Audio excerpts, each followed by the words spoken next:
जय श्री राम। ओम वक्रतुंड महाकाय सूर्यकोटि समप्रभा निर्विघ्नं कुरु मे देव सर्वकारेषु सर्वदा। राम किन्ह चाहि सोई होई, करे अन्यथा अस नहीं कोई। प्रभु श्री राम चराचर के स्वामी, करुणा निधान, जिनकी लीला अपरंपार है। प्रभु नागपाश में बंधे हुए हैं, मूर्छित है। इंद्रजीत प्रकट होकर, पहले अदृश्य था, प्रकट होकर उल्टे सीधे वचन बोलने शुरू कर दिया।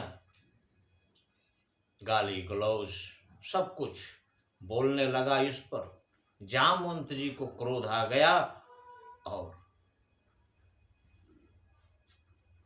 जामवंत कह खल रहु ठाढ़ा। जैसे ही जामवंत जी ने उसे कहा कि खड़े रहो, मैं अभी आता हूं, ये सुनकर इंद्रजीत बहुत क्रोध में भर गया। सुनी असिता ही क्रोध अति बाढ़ा और कह रहा है कि बूढ़ जानी सठ छाड़ू तो ही, लागे अधम पचारे मोही।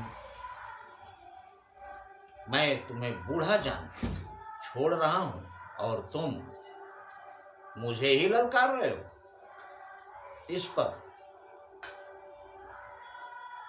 इतना क्रोध करके और अस कही तरल त्रिशूल चलायो, जामवंत कर गही सोई धायो। इतना कहकर एक चमकता हुआ त्रिशूल जामवंत जी के ऊपर मेघनाथ चलाया। लेकिन जामवंत जी को मेघनाथ कहाँ जानता था? जामवंत जी को तो रावण जानता था कि बल के सागर हैं जामवंत जी, उनके बल का कोई था नहीं है। और जैसे ही त्रिशूल चलाया, अस कही तरल त्रिशूल चलायो, जामवंत कर गही सोई धायो।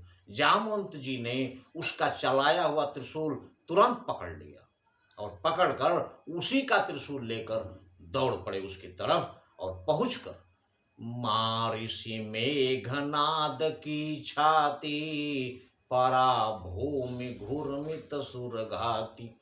उसी त्रिशूल से मेघनाद के छाती में जाकर वार कर दिए, धंस गया त्रिशूल और मेघनाद चक्कर खाकर पृथ्वी पर गिर पड़ा।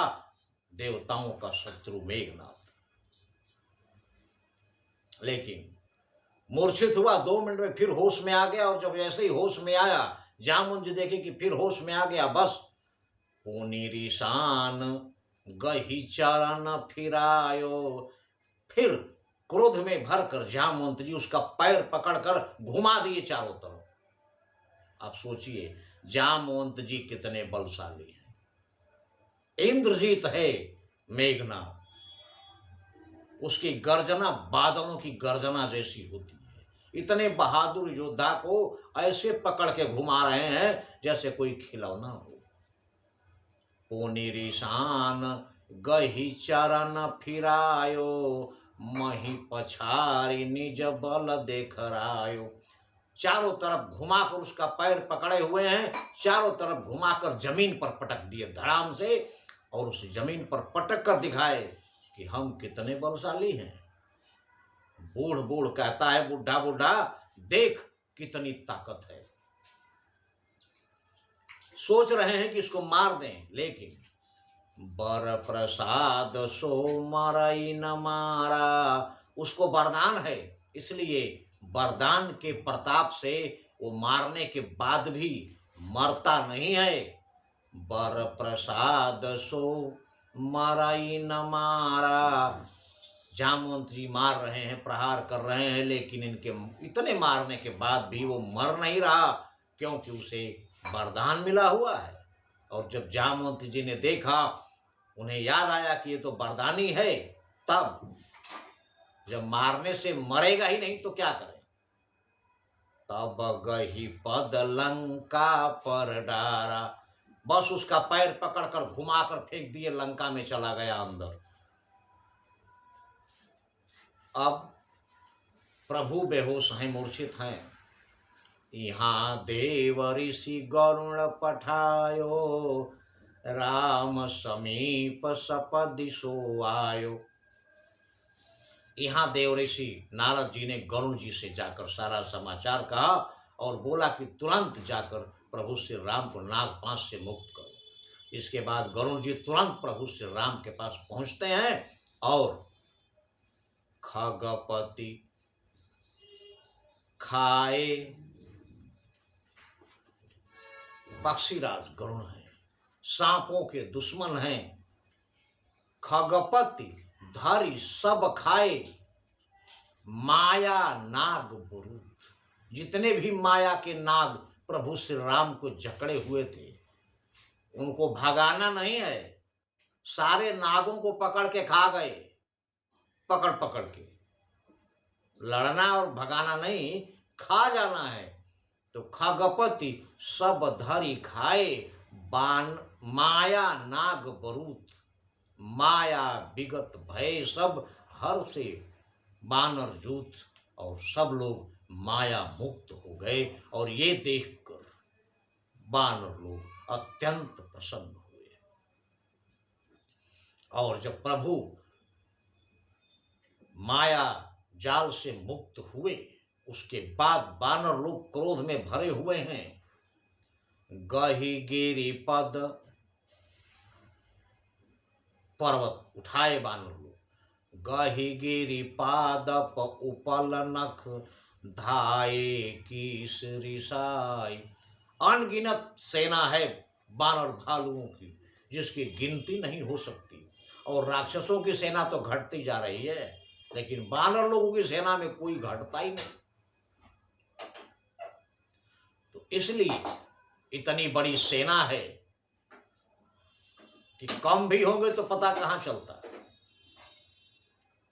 सारे बानर भालू गिरी पादप उपल नख, पर्वत है, पेड़ है, पत्थर है, उनके अपने नाखून हैं, ये सब अस्त्र शस्त्र धारण किए हुए बानर लोग राक्षसों की तरफ क्रोध में भरे हुए दौड़े।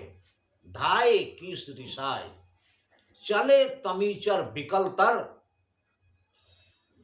गढ़ पर चढ़े पराय। और इनके क्रोध और आक्रोश और आक्रमण करने की रफ्तार को देखकर सारी राक्षसी सेना भाग खड़ी हुई। और सारे भागकर अत्यंत व्याकुल हैं, भयभीत हैं, बेचैन हैं, और भागते हुए जाकर किले पर चढ़ गए सारे राक्षस भय से बानर भालुओं। उसके बाद क्या होता है ये प्रसंग हमारे अगले वीडियो में, किंतु ध्यान रहे प्रभु श्री राम हैं सबके संचालक, सारी लीला उन्हीं की है, इसलिए उन्हें हमेशा याद रखें। क्योंकि इस कलयुग में कुछ भी और नहीं है, न ही कलि कर्म न भगति विवेक। इस कलयुग में न कर्म है, न भक्ति है, न विवेक है, न ही कलि कर्म न भगति विवेको। कुछ भी उपाय नहीं है अपने उद्धार का, सिर्फ एक ही है, और वो क्या है? राम नाम अवलंबन एकु। सिर्फ आनंद कंद मर्यादा पुरुषोत्तम भगवान श्री राम का नाम है, वही है। कलयुग केवल नाम आधारा, जान ले हु जो जान निहारा। इसलिए सिर्फ प्रभु श्री राम को भजें और अपने जीवन को सुखमय बनाएं। जय श्री राम।